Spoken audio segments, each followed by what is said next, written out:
सुनसान के सहचर प्रथम भाग। पुस्तक परिचय। इसे एक सौभाग्य संयोग ही कहना चाहिए कि जीवन को आरंभ से अंत तक एक समर्थ सिद्ध पुरुष के संरक्षण में गतिशील रहने का अवसर मिल गया। उस मार्गदर्शक ने जो भी आदेश दिए वो ऐसे थे जिनमें इस अकिंचन जीवन की सफलता के साथ साथ लोक मंगल का महान प्रयोजन भी जुड़ा है। 15 वर्ष की आयु से उनकी अप्रत्याशित अनुकंपा बरसनी शुरू हुई। इधर से भी ये प्रयत्न हुए कि महान गुरु के गौरव के अनुरूप शिष्य बना जाए। सो एक प्रकार से उस सत्ता के सामने आत्मसमर्पण ही हो गया। कठपुतली की तरह अपना समस्त शारीरिक और भावनात्मक क्षमताएं उन्हीं के चरणों पर समर्पित हो गई। जो आदेश हुआ उसे पूरी श्रद्धा के साथ सिरोधार्य कर कार्यान्वित किया गया। अपने यही क्रम अब तक चलता रहा है। अपने अध्यावधि क्रियाकलापों को एक कठपुतली की उछल कूद कहा जाए तो उचित ही विशेषण होगा। 15 वर्ष समाप्त होने और 16वें में प्रवेश करते समय यह दिव्य साक्षात्कार मिलन हुआ, उसे ही विलय कहा जा सकता है। आरंभ में 24 वर्ष तक जौ की रोटी और छाछ इन दो पदार्थों के आधार पर अखंड दीप के समीप 24 गायत्री महापुरुषचरण करने की आज्ञा हुई। सो ठीक प्रकार संपन्न हुए। उसके बाद 10 वर्ष तक धार्मिक चेतना उत्पन्न करने के लिए प्रचार, संगठन, लेखन, भाषण एवं रचनात्मक कार्यों की श्रृंखला चली। 4000 शाखाओं वाला गायत्री परिवार बनकर खड़ा हो गया। उन वर्षों में एक ऐसा संघ बनकर खड़ा हो गया जिसे नवनिर्माण के लिए उपयुक्त आधारशिला कहा जा सके। 24 वर्ष की पुरुषचरण साधना का व्यय 10 वर्ष में हो गया। अधिक ऊंची जिम्मेदारी को पूरा करने के लिए नई शक्ति की आवश्यकता पड़ी।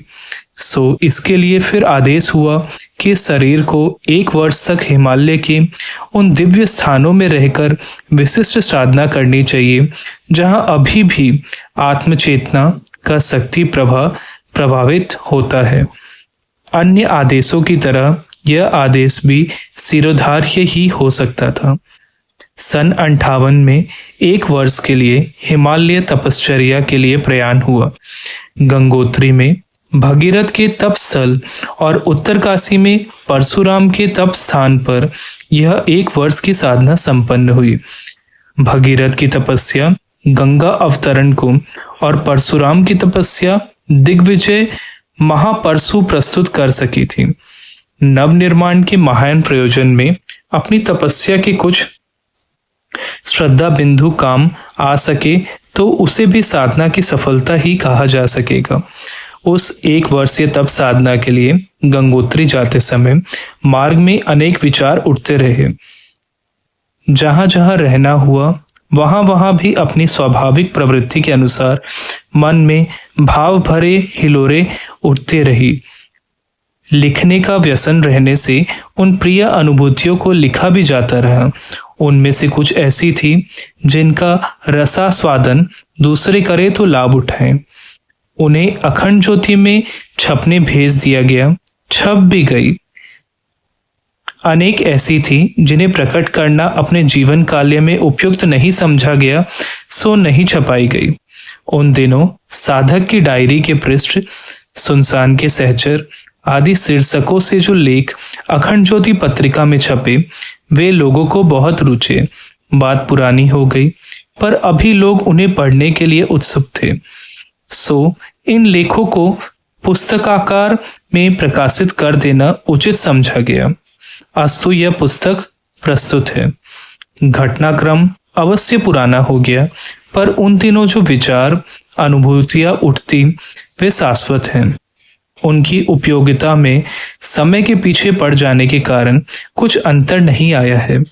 आशा की जानी चाहिए भावनाशील अंतःकरणों को वे अनुभूतियां अभी भी हमारी ही तरह संपादित कर सकेंगी और पुस्तक की उपयोगिता एवं सार्थकता सिद्ध हो सकेगी। एक विशेष लेख इसी संकलन में है और वह है हिमालय के हृदय का विवेचन विश्लेषण।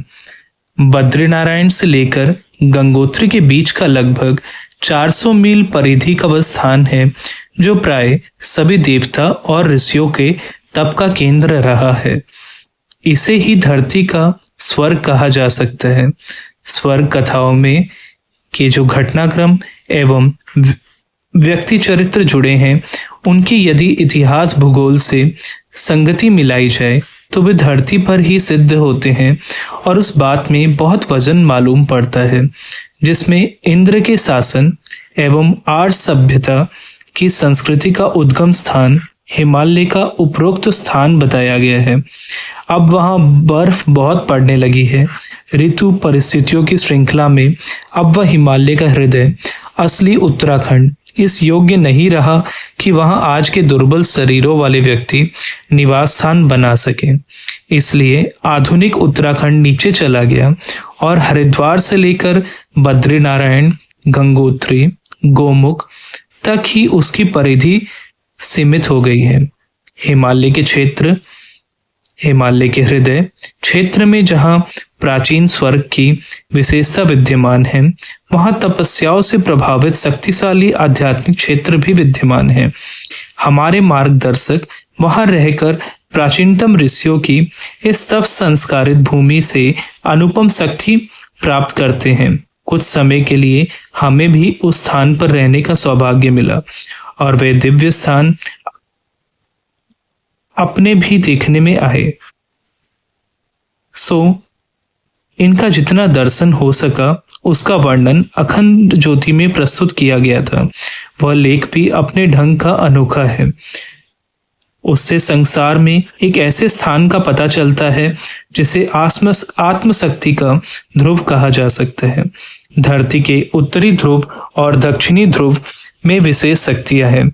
आध्यात्म शक्ति का एक ध्रुव हमारी समझ में आया है जिसमें अत्यधिक महत्वपूर्ण उपलब्धियां भरी पड़ी है, सूक्ष्म शक्तियों की दृष्टि से भी और शरीरधारी सिद्ध पुरुष की दृष्टि से भी। इस दिव्य केंद्र की ओर लोगों का ध्यान बना रहे, इस दृष्टि से उसका परिचय तो रहना ही चाहिए। इस दृष्टि से उस जानकारी को मूल्यवान ही कहा जा सकता है।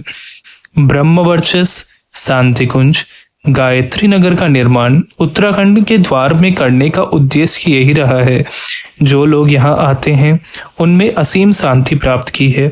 भविष्य में उसका महत्व असाधारण होने जा रहा है। उन संभावनाओं को व्यक्त तो नहीं किया जा रहा है। अगले दिनों उनसे लोग चमत्कृत हुए बिना ना रहेंगे। श्री राम शर्मा, आचार्य।